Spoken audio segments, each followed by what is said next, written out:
मैत्री नहीं बचा सकी त्रिकाल बाबा को झुमकी से। जी हाँ दोस्तों, टीवी सीरियल मैत्री के एपिसोड में आप देखेंगे मैत्री झुमकी से त्रिकाल बाबा को बचाने के लिए उनके स्थान पर पहुंच जाती है।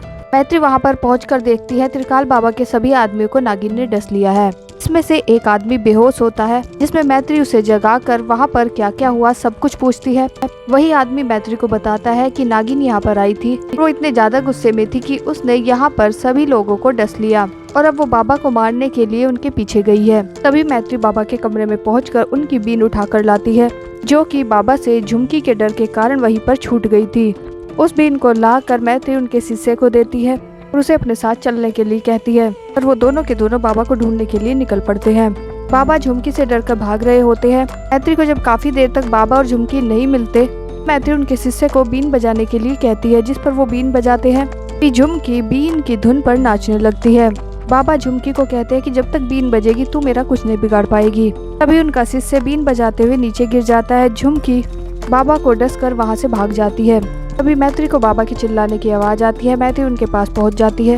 मैत्री उनकी जान बचाने के लिए कहती है, लेकिन वो मैत्री की मदद के लिए एक आदमी का नाम बताकर जाते हैं। हर्ष मैत्री को ढूंढता हुआ वहीं पर पहुंच जाता है। उससे जानने की कोशिश करता है कि आखिरकार ये क्या चल रहा है, जिस पर मैत्री हर्ष को घर पर चलकर सब कुछ बताने के लिए कहती है। मैत्री हर्ष जैसे घर पर पहुंचते हैं, सामने मैत्री झुमकी को खड़ा हुआ देखकर हर्ष को अपने बातों में उलझाने लगती है।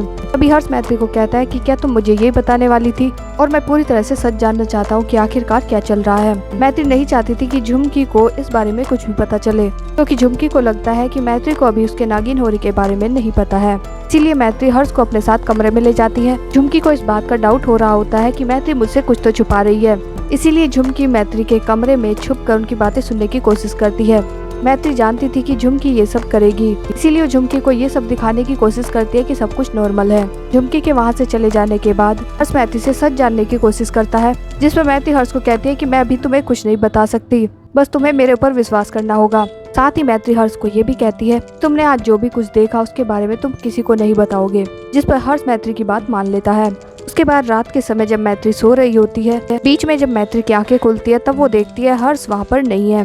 बाहर जाकर देखने पर पता चलता है कि घर का कोई भी सदस्य नजर नहीं आ रहा, जिस पर मैत्री समझ जाती है कि झुमकी ने सभी परिवार वालों को अपने वश में किया हुआ है। तो अब देखना ये होगा कि आखिरकार झुमकी हर्ष को अपने साथ कहाँ लेकर गई होगी। तो दोस्तों आपको क्या लगता है कमेंट करके बताएं। जानकारी पसंद आई हो वीडियो को लाइक करें, शेयर करें, चैनल को सब्सक्राइब करना ना भूलें। Thank you.